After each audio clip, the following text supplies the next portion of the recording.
Joining us now in studio, it's Executive Vice President and General Manager Nick Caserio. Nick, great to see you. How's it going? Fellas, good to be here. All right, so we have a lot to talk about with the Buffalo Bills coming to town, but let's go back and discuss the win over Jacksonville. Gritty, it was really an all-hands-on-deck needed situation, got the win at the end. Yeah, it's all about finding ways to win football games, and that's the most important thing, and we're able to do that there at the end of the game. Say some of the things that stood out, some of the situational football, end of half, end of the game, those ended up being kind of the turning points in the game. There's some other areas that weren't necessarily conducive to winning, but we were able to overcome some of that. Players made enough plays in the end.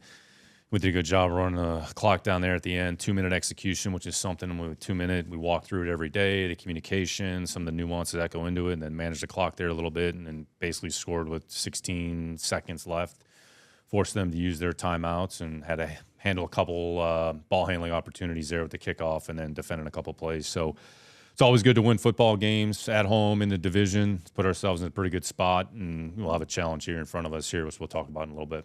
Nick, besides what my wife once asked me, she said, isn't every play a situation? I was like, yeah, I guess. But there are certain ones that pop up more often, 2 minute, 4 minute, those kind of things. How often do you guys work on that? Because you watch college football as much as I do. I watched it this past weekend. I saw more colleges really just botch the end of a game just because they really didn't seem to have a focus on it. How much focus do you guys put on it during the week? Coaching staff, your staff, everybody. Sure, you try to cover everything. And I would say a lot of teams, I would say right now, they have, I would say, a game management component where you're just looking specifically at those players and you have discussion during the week. How would we handle that situation? If this comes up, this is what we'd want to do. Here's a few examples of what happened during the course of games. So you take that information, you try to figure it out within your process. How do you apply it?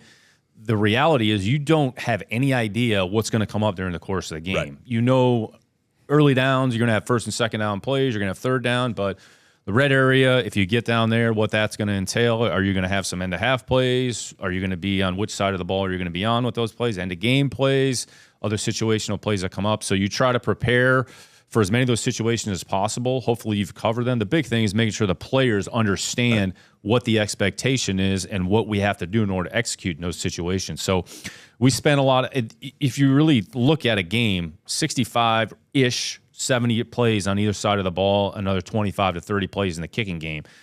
Typically, it's going to come down to probably 6 or 8 plays within those 65, 70 are going to end up being the difference in the game. So not to minimize the other plays, but when D'Amico talked about this in a team meeting the other day, you don't know when that play is going to take place.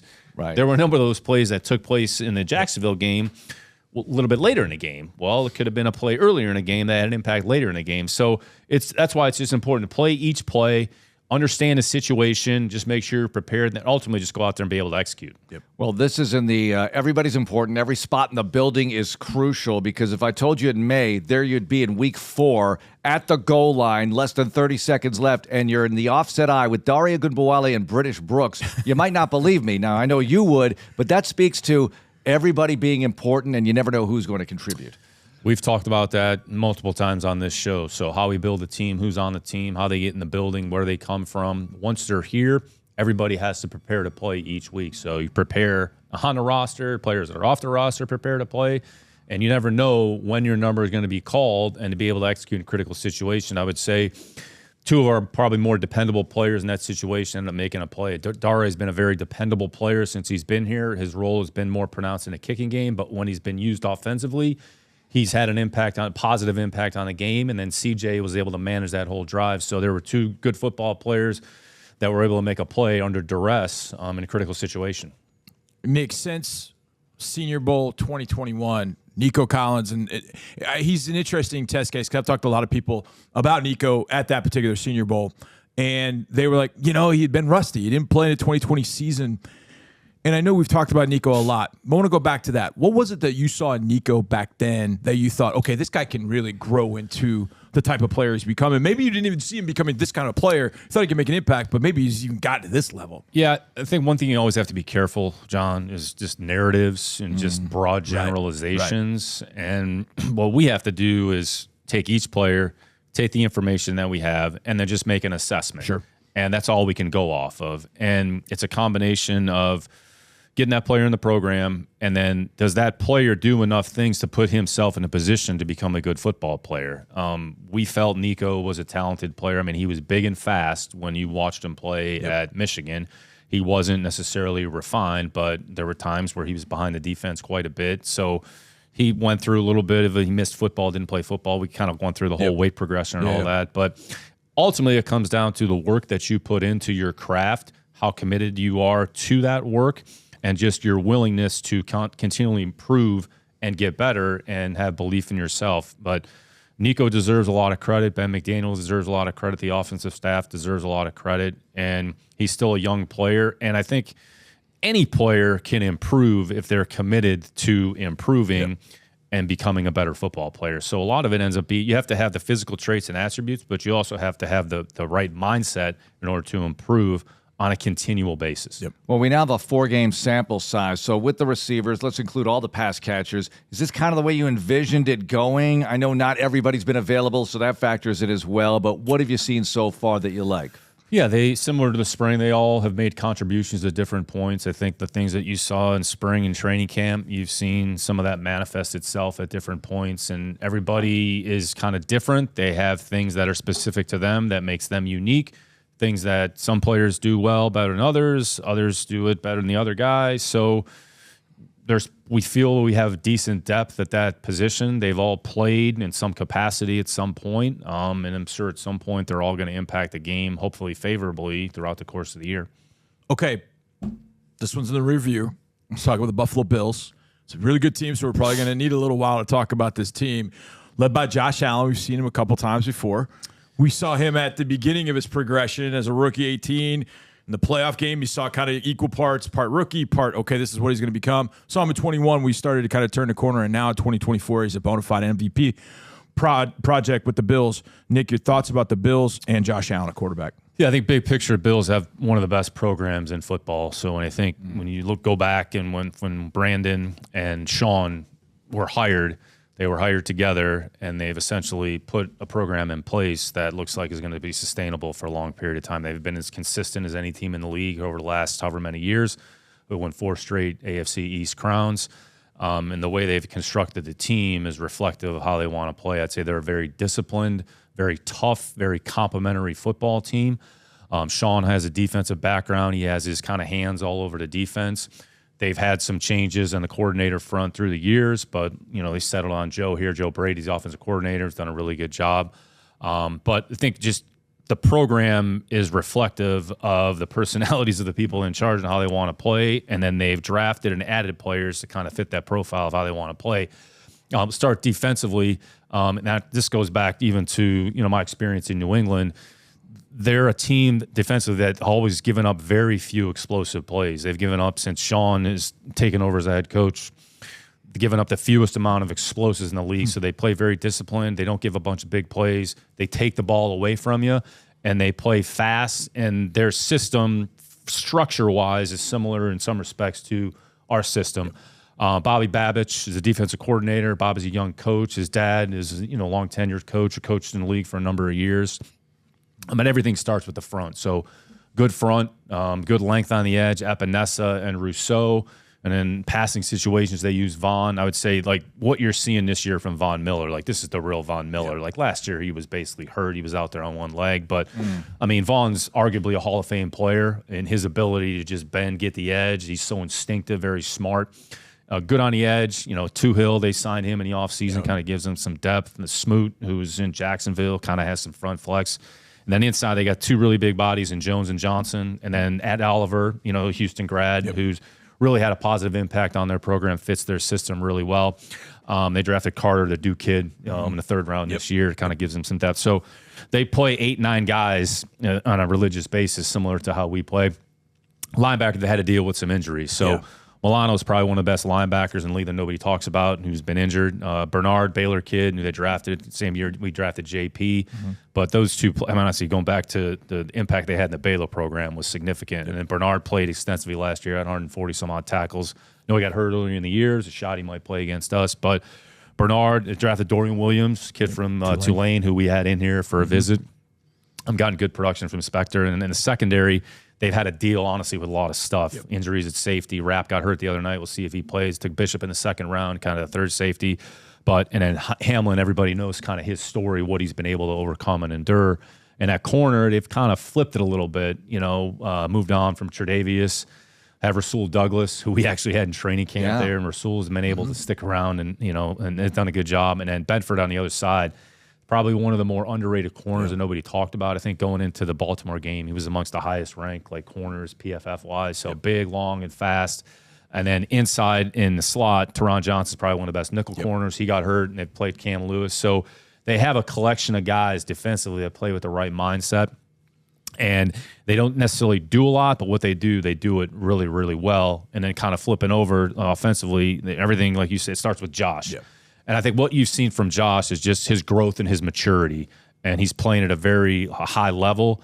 He's not turning the ball over, hasn't thrown an interception. I don't think he did the other night. I know Van Noy got a strip sack in a game the other night. But everything runs through Josh. They're playing very efficiently, very sound. Two really good backs. Cook, since Brady took over as the play caller, has been as efficient and productive as a running back, not only running and receiving. I think he had 1,600 yards combined last year. Drafted Davis in the second round, kind of gives them a 1-2 punch.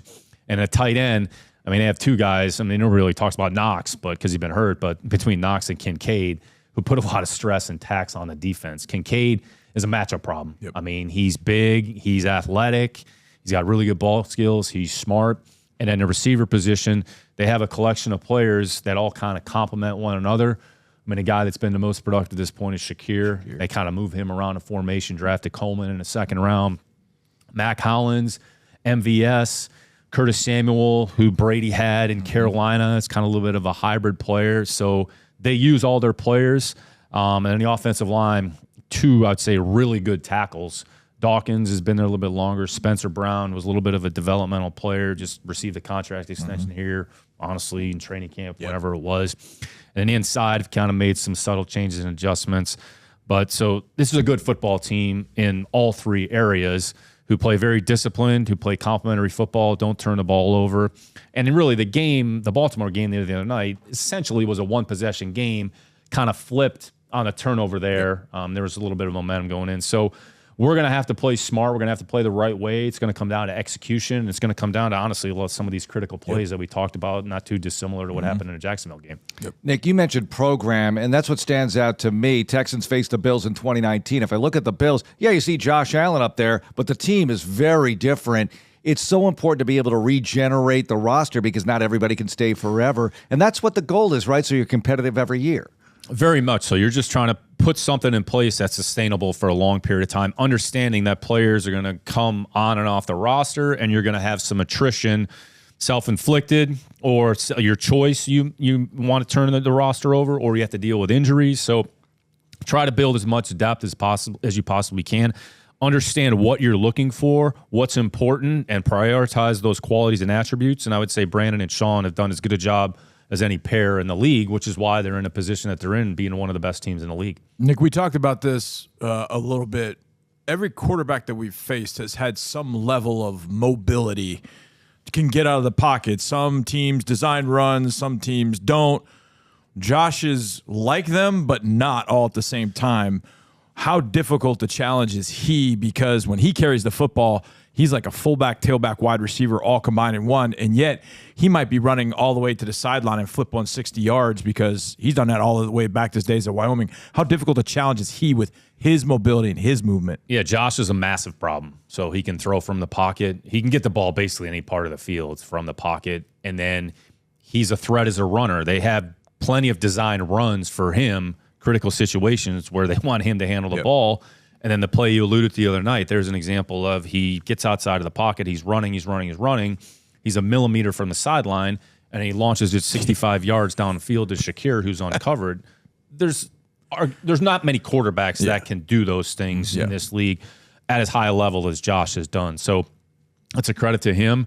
He's a really good football player. He deserves all the praise that he's receiving, and he's grown and improved as a player. Again, not saying like Nico Collins, but like you're looking for growth and improvement and development in players. And Josh is a really good example because there was a lot of question marks on Josh coming out. But he's squashed all those questions, put those to rest, and he's a massive problem, and he's a big part of what they're doing without question. Yep. All right, so in the game against the Jaguars, your defense keeps you in the game. And there was the play with Kalen Bullock hustling downfield, complimentary football because, he's making a big play and then enables the rest of the guys to recover and get to the goal line, make that big goal line stop. Offense does enough at the end.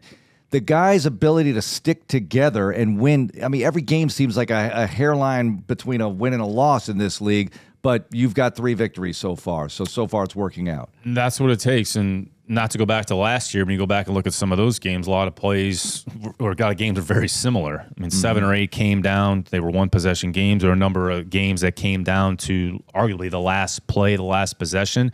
But I think it speaks to the mindset of the players just to keep pressing forward, understanding you're going to deal with some undulations and some ups and downs during the course of the game. But what happened in the first quarter and the second quarter isn't germane to what's going on in the third quarter. And then what happened in the third quarter, you can't really worry about. The fourth quarter, you just focus on the task at hand.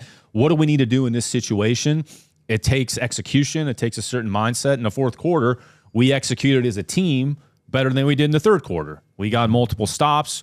We got the ball back offensively. We're able to move the ball down the field and score points when it mattered, covering the kick, forcing them on a long field, and then being able to finish the game. So that's football. You have to play it all the way till the end, and you just have to keep going with the correct mindset and a certain stick-to-itiveness and then ultimately, whenever there's zeros on the scoreboard, look up and kind of see what happens. Nick, on Sunday, it's repping H-Town. We've got cool Bud Light, H-Town beer cans. We got all kinds of stuff happening. But I'm not going to be drinking it. No, I know, no. This has nothing to do with that, but it's just... we're going to go here. Cal McNair, shotgun to beer, Nick. Yeah. Are you willing to do it on the show? We're not. Probably We're not going to do that. Maybe off season, but not now. People would lose their minds if I did that. So. Yes, they would, in a good way. By the way, have you seen the McMahon doc? Or are you waiting to watch it? I have not. I've actually... A few people have just unsolicited reached out and said that it's worth watching. So I'm going to get to the serious part of my question here. It is repping H-Town. Marc and I have been here for a while. I grew up here. Marc got here as soon as he could. You've been here for the last 4 years. So I'll ask you this serious question that we've asked a number of people that have been on this up here with us. What does Houston mean to you?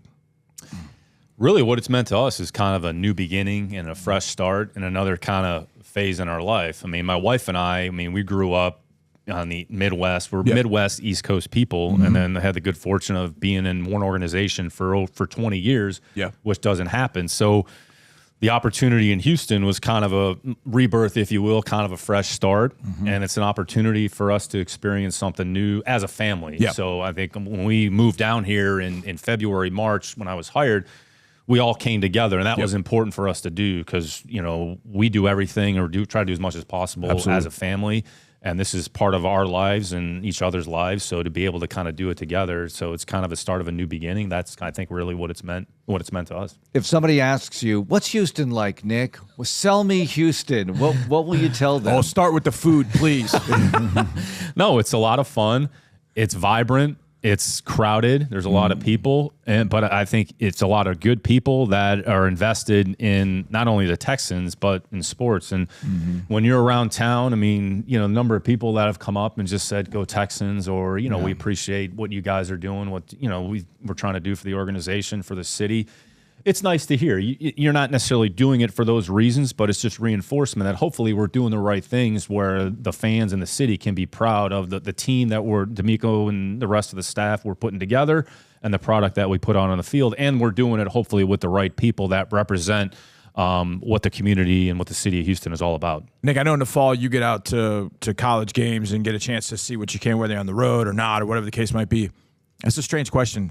But do you stay for the whole game, or do you get a chance to see the things you want? And I bring that up because if you had gone to the Georgia-Alabama game, would you have seen the finish? Because that was an incredible game. No, it's a great question. I haven't seen a game all the way to the end. Right. Let's say typically maybe stay to halftime or through the third quarter because some of it is logistics because you're trying to get out before there's a massive traffic surge because a lot of times you're going to another stop or sometimes it's maybe you just go for pregame, in and around some of your other meetings. So it all depends on what you're doing next. I'd say probably my approach is a little bit sort of non-traditional to some folks, but it's just really getting down there, just seeing some players, maybe watching a few plays, right? And then the chances, unless you're just a fan, you stay to the end. But honestly, some of it is just to get out right before the massive surge. You know what it's like trying to leave the parking lot after a home game. Oh so my God! Think about that with 100,000 people on a college campus. Yeah. Well, I figured you hadn't, but I figured if there was a game to have stayed to the end, maybe that one you're not even thinking about it because it's 33-15. You're like, this one's over. And then Georgia obviously comes back. So it made me think of it. One more. How important is it, and I know it's important to the players, to have the fans there when they're coming out of the tunnel? And this is no joke. This is an actual home field advantage kind of thing. So we need to get people in the stadium earlier, and the Texans are doing a lot to make that happen, but it's really crucial for the players, right? Yeah, look, you're just trying to create an environment that's energetic, that's vibrant, that's upbeat, and you're trying to say to the opponent, like, this is what you're going to walk into, and you're going to have to deal with all of us here. It's not too dissimilar when we go on the road. Like, we're going to have to deal with whatever the elements are. So whatever support the fans provide, the sooner they do it, the better for all of us, no question about it. Nick, thanks a lot. Good luck. Thanks, fellas.